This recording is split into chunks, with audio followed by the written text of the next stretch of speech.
Okay, so welcome to the April webinar. This month we're going to talk about timelines and best practices.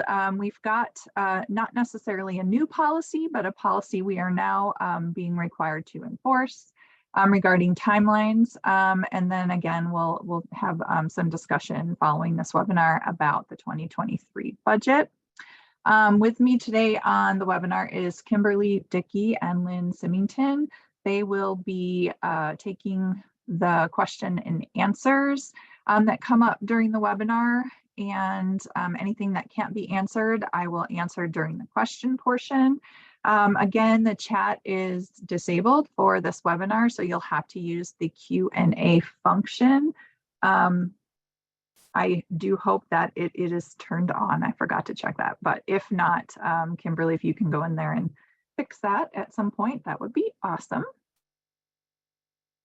Okay, so today, just a quick overview of the agenda. We're going to talk about timelines. We're going to talk a little bit about the expectations in response to those timelines. We'll take an opportunity to discuss some best practices for some of the, again, not new policy, but the enforced policy on timelines for our actions may be concerning. Because of just our current market, the current communications that we have with our landlords. So we'll talk about some best practices to improve that so we can meet those timelines, and then also have an opportunity for you all to share what works for your agencies. And then again, following that, we will have a discussion about the 2023 budget.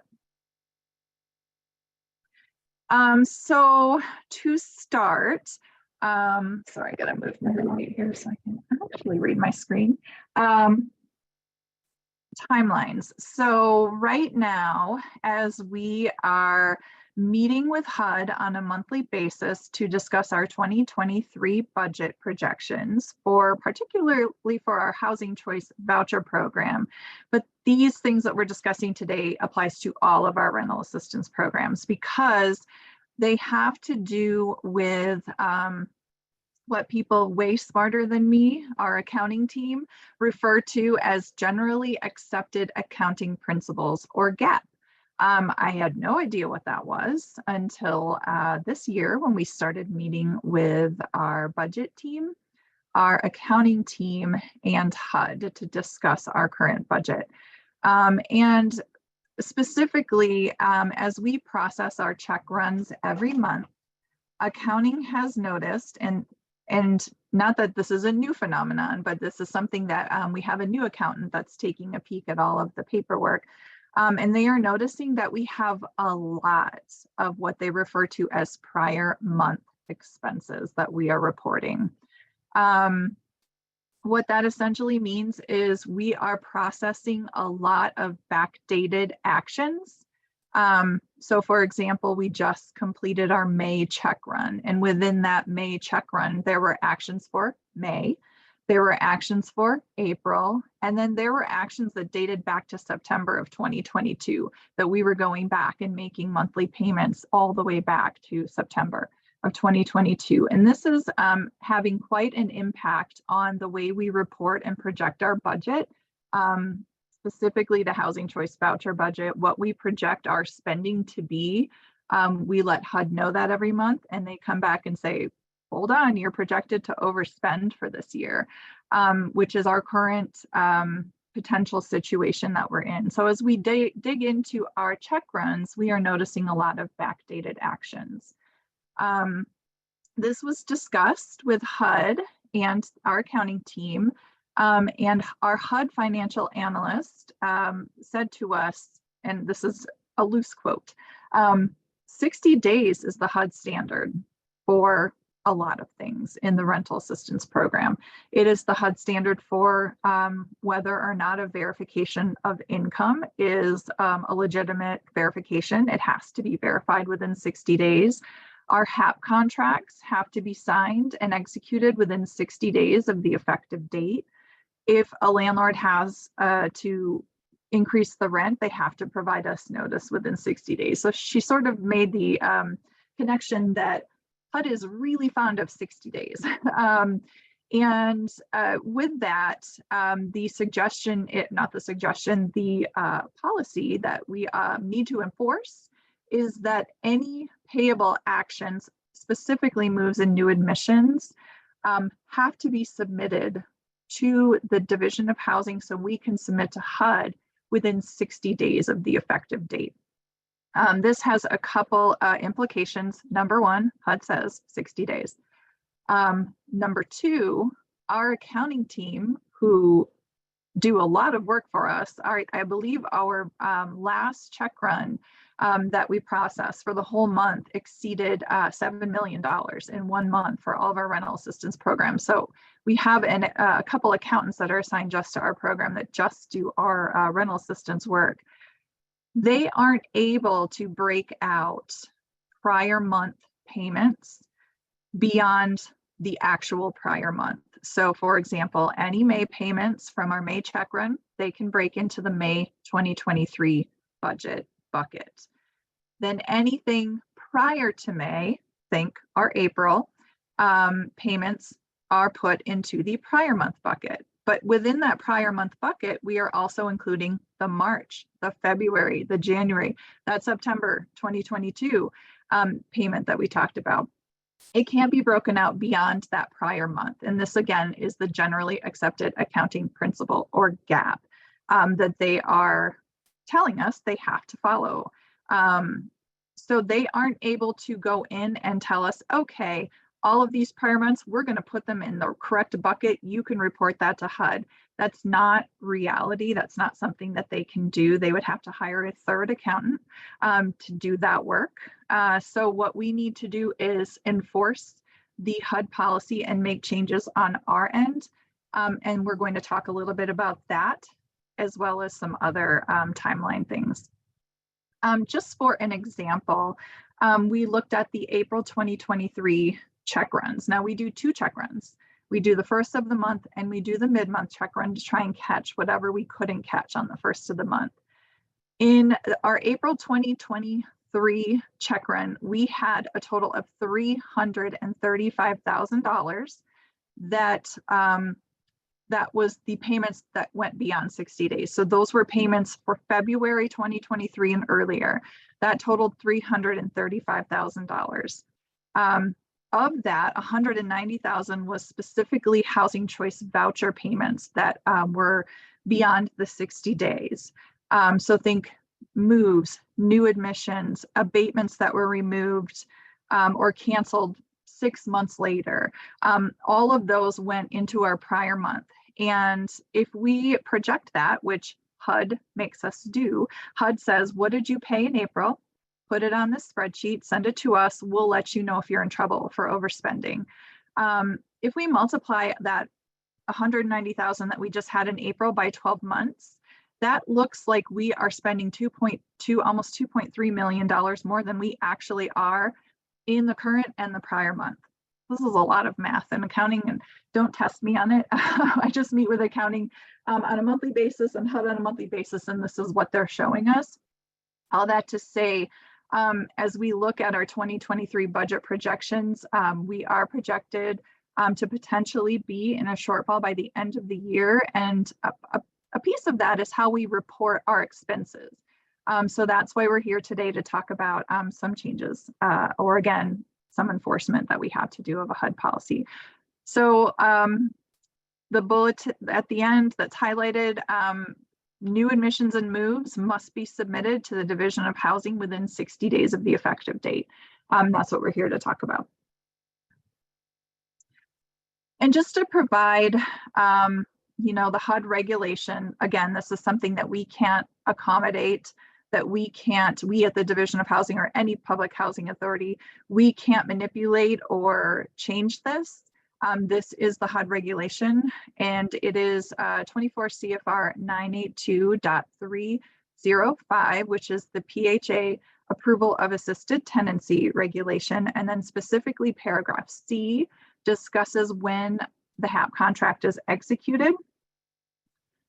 We have to use our best efforts to execute the HAP contract before the beginning of the lease term. before that lease is even signed. So I think I found one of our best practice potentials already in that first bullet. The HAP contract must be executed no later than 60 calendar days from the beginning of the lease term. Second, the PHA may not pay any housing assistance payment to the owner until the HAP contract has been executed. Number three, if the HAP contract is executed during the period of 60 calendar days from the beginning of the lease term, the PHA will pay housing assistance payments after execution of the HAP contract to cover the portion of the lease term before the execution of the HAP contract. So there we go, there's our 60 days. We can go back and pay the landlord up to 60 days after that lease or after the HAP contract is executed. So we have that 60 days to get the, from the effective date of the lease to get the HAP contract signed and executed. And then HUD says, then you can release payment, but they can only release back to 60 days.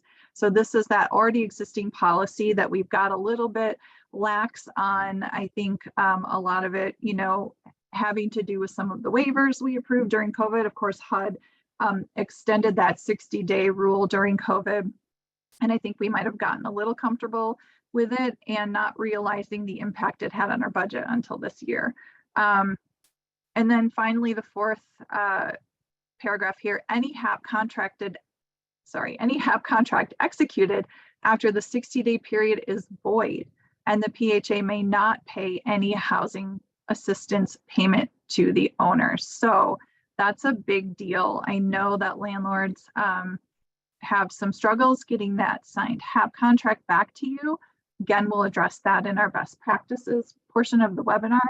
But HUD is telling us, and HUD will find this and on an audit, and please know that following our meetings regarding our 2023 budget, we will likely have another audit to look into this, that if they find that a HAP contract was signed by the landlord or by the PHA more than 60 days from the effective date, it is a void contract, and any payments we make are payments that we would have to send back to HUD. So it's got some pretty serious implications, the 60-day requirement. And then going along with the 60 days to complete moves and new admissions are the failed inspections. When we have a failed inspection, we have a process where we put a payment abatement on the record. So I won't get into the specifics about what that process is. We'll give you a little heads up. Next month's webinar, we will be discussing inspections and abatements. More about that in a little bit. But generally speaking, an abatement is placed on the first of a month, and it can last for 30 to 31 days, 28, 29, depending on the month, the year. But generally, we say an abatement is a 30-day abatement. If the inspection is still in fail status on that last day, we have to terminate the HAP contract. Again, this is a HUD regulation, and we cannot make further payments on behalf of the tenant in that subject unit if the unit still fails. What we are seeing, not quite as frequently as the backdated moves and new admissions, are units that were failed and in abatement for several months, 5 months, 6 months. And we know our abatement reporting in Elite is a little bit wonky right now, and we are working to address that. But what we find is that, oh my gosh, the landlord's wondering, or there's a new property manager and they're looking at the books and they realize they haven't been paid for 6 months. And this unit passed. We have all the work orders. It passed back in September. So we need to cancel that abatement. It has the same impact as a backdated move or new admission, because now we're releasing full months worth of HAP, sometimes dating back 6 months. So a key piece of getting our budget projections righted is to really enforce our failed inspection and abatement process. Again, we will talk about that next month in that webinar to sort of piggyback off of what we're talking about here. But that is one of our solutions to getting the correct projections for our 2023 budget. So again, backdated abatement cancellations have the same effect as a backdated lease up. in regard to multiple prior month payments generated. Okay. So let's talk about our annual re-exam timelines. While we're talking about timelines, I'm sorry if this is tiny font for you all. I tried to do as few slides as possible. So just a reminder, and this hasn't changed, but I think it's important. Again, annual re-exams that are completed late can also have a similar impact, and where we're paying full months worth of HAP, sometimes going back 3-4 months. Of course, if an annual re-exam is late, we do ask that we start the process of terminating that voucher. But if there's always extenuating circumstances, we understand that. We know the population we serve oftentimes has difficulty getting paperwork completed in a timely manner, so we're sensitive to that. But just as a general practice for our annual re-exams, and a reminder that annual re-exams must be completed in Elite by the 20th, 2 months prior to the effective date. So this is approximately 40 days, give or take a few days, before the effective date of the re-exam. So for example, the June 2023 annual re-exam actions were due to the Division of Housing by April 20th of this month. And then the July 2023 annual re-exams are due to the Division of Housing by May 20th of 2023. Just to give you some looking on your calendar so it makes sense. By completing and submitting those annual re-exams by or before, ideally before the 20th of each month, my staff will have 10 days to review and finalize those actions in Elite. And then if there are any updates or corrections or edits that need to be made to the action, if those are applicable, then they have time to let you know about that.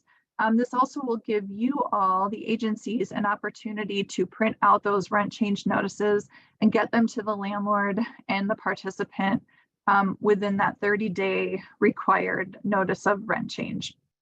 So these timelines are very important to follow. Now, 10 days is not a lot of time to review all of the annual re-exam actions in somebody's caseload.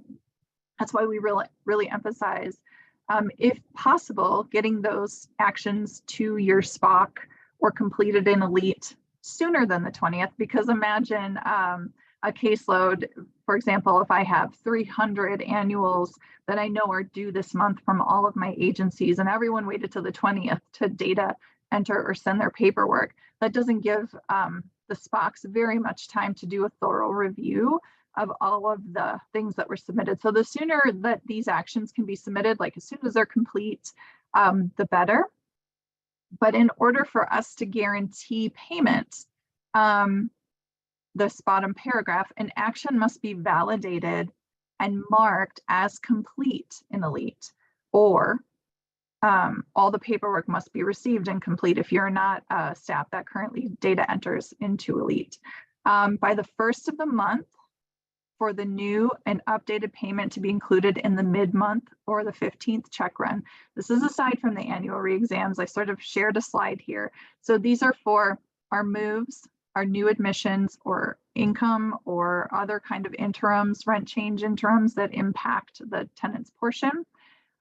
These are the timelines that we have to guarantee payment. So again, the action must be validated and complete. That tells my team when they run their logs, this is ready to go, this is ready for review, or the paperwork is submitted. So by the 1st of the month, then we can guarantee that that action and payment will be included in our mid-month check run. And if we get that documentation or that it's on the log as validated and complete by the 15th of the month, we can get that new payment, updated payment information sent out with our 1st of the month check run. So just an overview of timelines that haven't changed. I think timelines that we've been pretty clear about, and they're definitely in the administrative plan, but just wanted to take an opportunity to reshare them since it feels like it kind of goes along with our other subject matter.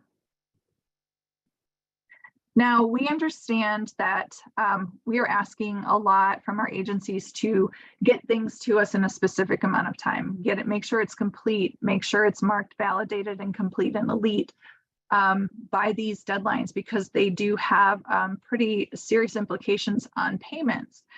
So with that, I wanted to share what the expectations are for my team, what we are expected to do in response to receiving your paperwork in a timely manner. So first and foremost, regarding emails and voicemails, the Division of Housing will respond to email messages that require or request a response by the end of the next business day. Now, there are, again, extenuating circumstances that come into play, but this is our general expectations and what we want to guarantee that we will do. Because again, we're asking that you meet very specific timelines and expectations. We want to be able to reciprocate to provide that full circle of customer service. If the request cannot be completed by the end of the next business day, we will respond to let you know that we're working on it. It just can't be completed by the end of the next business day. The same goes for voicemails. If you're calling us, I know it's kind of an email world that we live in, but if you're calling us, we will respond to voicemail messages that require or request a response by the end of the next business day. Again, if the request being made cannot be completed by the end of the next business day, we will let you know that, but you will receive a response so that you're not questioning, did they get it? Do they know that this is sitting out there waiting? And then regarding action approvals, if the actions are received and again marked as complete, and we have all of the documentation that's required for whatever action is being submitted, if they are received and complete by the 15th of the month, the action will be processed for the first of the month check run. Just repeating myself, but it bears repeating. And if the action is received and complete by the first of the month, we will process that action for the mid-month check run. This applies especially to new admissions, moves, and interims. And then any annual reexaminations that are due and are submitted to us by the 20th of the month, that 40 days prior to the effective date, will be completed, processed, and ready for the letters to be mailed out by the end of that month. And again, we want to give the tenants and landlords at least a 30-day notice of rent change. That is something that we state in our admin plan, chapter 11, page 301 of our newest draft admin plan that is on our website. We want to be true to what we state in the admin plan. Our participants and landlords need to know what to expect, and the sooner we can give them notice that the rent's changing, especially if the rent's going up, that is the best service we can provide to our participants. So that was a lot in a small amount of time, but I do want to talk about the what ifs. What happens if a move or a new admission is not processed or submitted to DOH within that within that enforced 60-day time frame.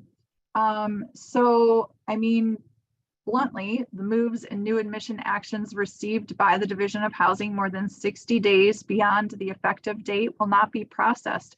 And this starts May 15th. So we've completed our May check run, and then we have one more check run this month, our mid-month check run.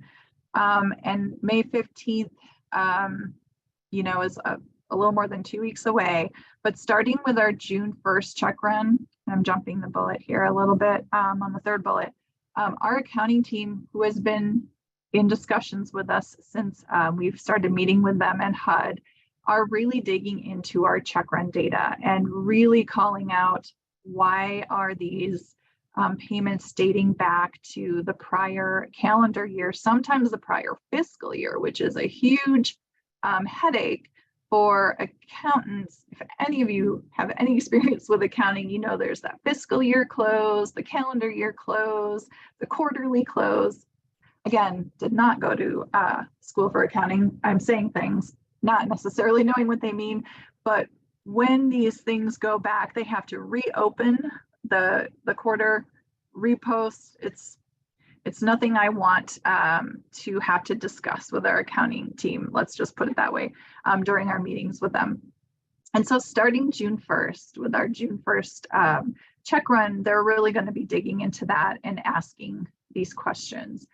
So what we would like is between now and May 15th, if everyone could please work on obtaining any needed information for any pending moves and new admissions in particular, so that we can meet this deadline. So we'll ask that you look at your workflow, what's outstanding. Does this landlord owe you a HAP? Does this landlord owe you a W-9? And really make an effort. Again, we'll talk about best practices here in a couple slides on how we can make that work so that we can get ourselves in line starting June 1st, and then really give us several months of reporting our costs appropriately so that we can dig ourselves out of a potential budget shortfall, again, that we are projected for the end of this year. Let's see, and then we will work with agencies on a case-by-case basis. If there are any complicated situations, a particularly unpleasant property manager who says, you have what I've already sent it 5 times, you should have it. We know that the human element plays a big role in getting the paperwork that we need. So if there are situations where we cannot, or where you're not able to kind of get what you need, bring us in and see if there's anything we can do to help on those case-by-case bases. It's not right. I was going to say something else, but let's see if I'm remembering. Well, before we go into best practices, are there any questions, Kimberly or Lynn, that we need to address?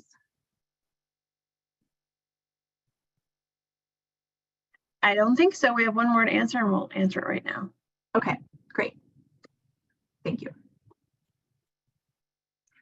So let's talk about what best practices or what practices we can put into play that maybe we haven't tried before that will help us get everything we need for those moves and new admissions so that we can get them submitted within 60 days.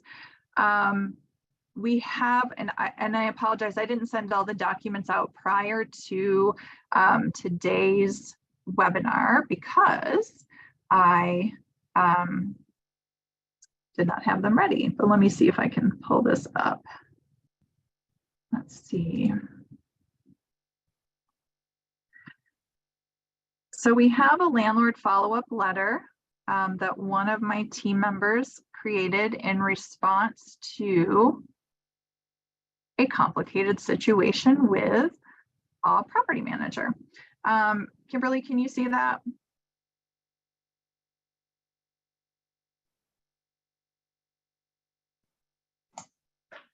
Yes, Catherine, we can see it. Okay, sorry, thank you. Just didn't want to. So I will share this template letter, but this is something that one of my staff, Tiffany, worked on to get a landlord to respond in a very long process of waiting to get what was needed from the landlord. And by sending this via email, got the paperwork right away. Again, I think that was helpful that it maybe came from the Division of Housing directly. However, I think that using this template letter is our first suggested best practice. Again, this will be shared. Everything will be shared following today's webinar, but this is a suggested template. Of course, you can update it as it works best for your agency, but once you complete a lease up, you've completed the inspection, you've met with the landlord, they've submitted some things, but not other things, we would suggest sending this letter via email, likely, or maybe handing it to them at the lease up to say, hey, this is great, we've got everything, we just have a few more things, we're not able to make that first payment until we get all of the documents. So this letter was created, regarding missing lease up documents, to whom it may concern, such and such participant has a voucher with the Division of Housing. They've moved into, put the address they moved into with the name of the landlord or the property management company on the effective date of the lease. As of the date of the letter, there are missing required documents that have halted DOH's ability to process the housing assistance payment on behalf of the participant.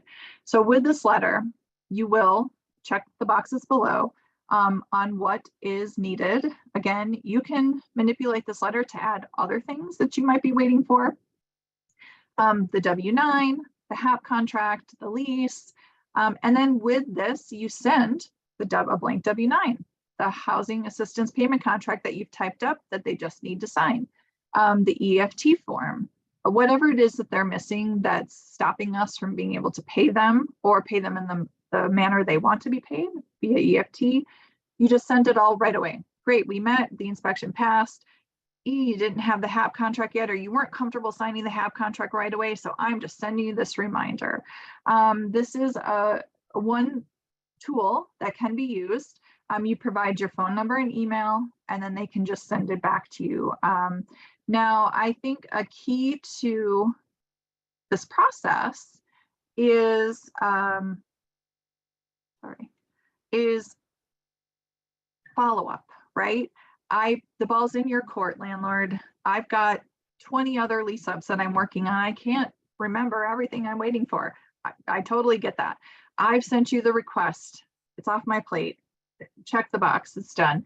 But that landlord doesn't respond. There's got to be some follow-up to that, because we're in a position now where we don't have the time to wait for them to get around to finding that email. So hey, just my weekly reminder or my bi-weekly reminder that I need you to complete this W-9 so that we can get you paid. It's a very basic form. You should have it already completed.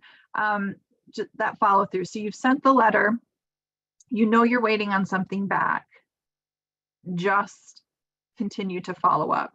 Resend the email. It's very easy. It's in your sent. Hit send again. Hey, just following up on this.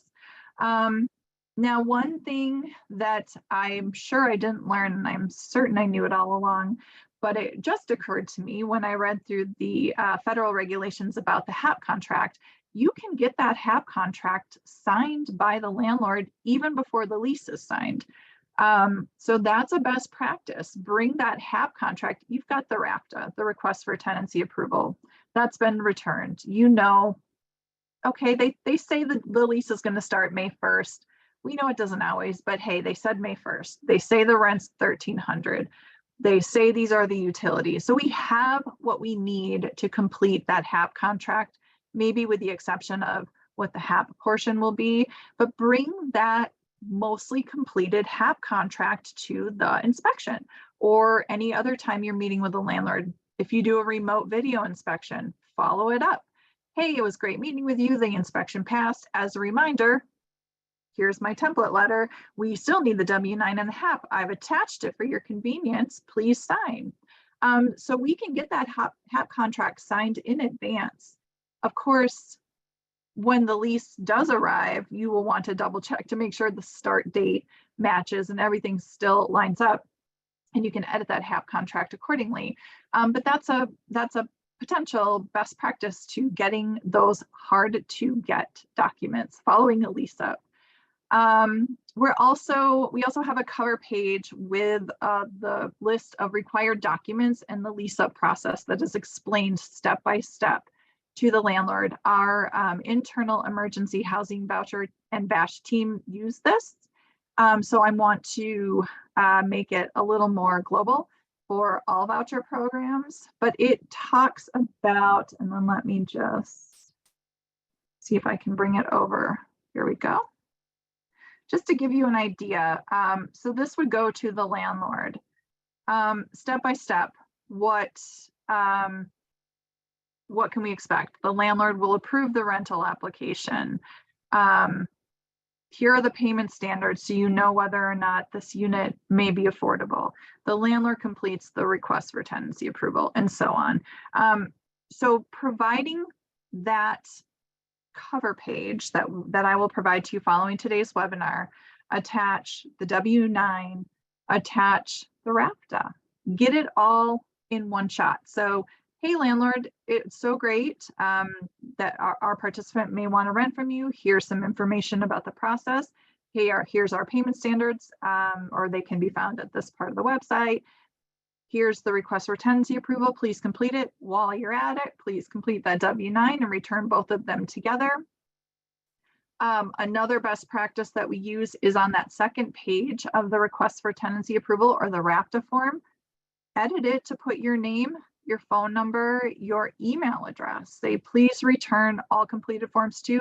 That way they're not trying to figure out which agency or which housing authority was this participant with. They have it right there, so they know exactly who to send it back to. And then just don't leave if you're meeting with them in person or even virtually. Don't leave empty-handed. Be firm. I must have this W-9. Please, it will speed up the process if we could just get all of this completed now.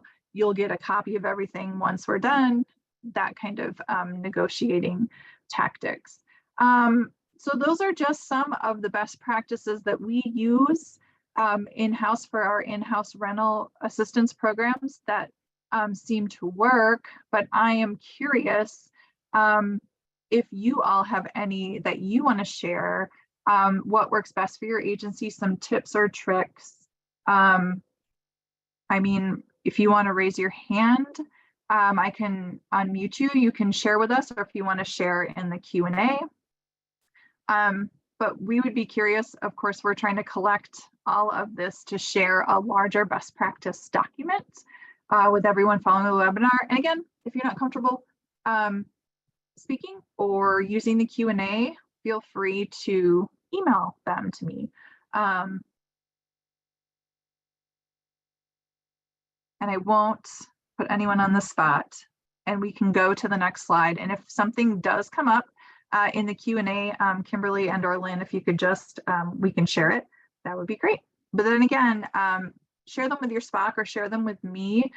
We are open to any possible tips or tricks to get paperwork back from our landlords. I know that that's a key issue. Okay. So let's talk about updates. Next month's webinar, as I previously mentioned, is scheduled for the 4th Wednesday, I believe, Wednesday, May 24th at 10 a.m. That's an updated date. We have a division-wide event happening on the day it was originally scheduled, but oops, didn't complete my thought there. The webinar will be inspections, common fails and abatement process. Didn't finish my thought. Not uncommon for me. So we'll talk, Mickey, our inspector, will be co-presenting with Lynn to talk about the common fails that she sees when she is doing her inspections. And then we will dig into what our abatement process should look like and the steps to that. Another update, our CMAP, or Section 8 Management Assessment Program, our annual report card to HUD for the Housing Choice Voucher Program, is back. We had a couple years off because of COVID waivers. However, this year it's back. So we have to report back to HUD for fiscal year 23. That's July 1st of 2022 through June 30th of 2023. Specifically, what some of you may be or have already heard from us regarding file audits. We have selected some of our agencies to complete file audits for. With CMAP, we are looking at either 5% of your files or 5 files, whichever is higher, because some of you have smaller agencies where 5% might be 2 or 3 files. But we are in the process of randomly selecting those files, and you will be hearing from us, or you have already heard from us, requesting specific documentation related to a specific payable action that occurred during fiscal year 23. And then we just ask, when you get that request from our office, that you submit the documentation via email as soon as possible so we can start doing those file audits. We have to do a certain percentage of file audits each year to show HUD that we are doing some quality assurance, which of course we do on a daily basis when we look through all of the paperwork or all the actions that you're submitting to us. That doesn't count for HUD. You may also be hearing from Mickey regarding some quality assurance or quality control inspections that we are also required to do on a certain percentage of inspections, and they are inspections that have been completed within the last 90 days. We would have to come out and do a sample quality assurance on some of those inspections. So just a heads up, you may be hearing from our office here in the next few weeks or so regarding CMAP. And then finally, our 2023 administrative plan will be official and not in draft status on Monday. Can you believe Monday is May? May 1st. It will be edited just to not to include the new admission move policy, but to enhance it or to discuss kind of the enforcement of it. In addition, and I have to do a tiny bit more digging, but we did in our admin plan, we had discussed a change to our interim policy regarding if somebody begins working or somebody gets a new benefit that they didn't have before, we won't process it until the next annual re-exam. Then HOTMA, the Housing Opportunities Through Modernization Act, decided they're going to finalize the last 3 sections that hadn't been finalized since 2013. And part of that does interfere with our proposed interim process. And that's specifically in regards to non-wage income increases. So I need to dig into what we propose to make sure it doesn't interfere with the HOTMA regulations that go into effect January 1st of 2024. So that's during this administrative plan session. So any changes that I make to those proposals will be in the published admin plan effective Monday, May 1st, but I will also let everyone know what those changes were. It is still our intention that we will not count new wage income until the next re-exam.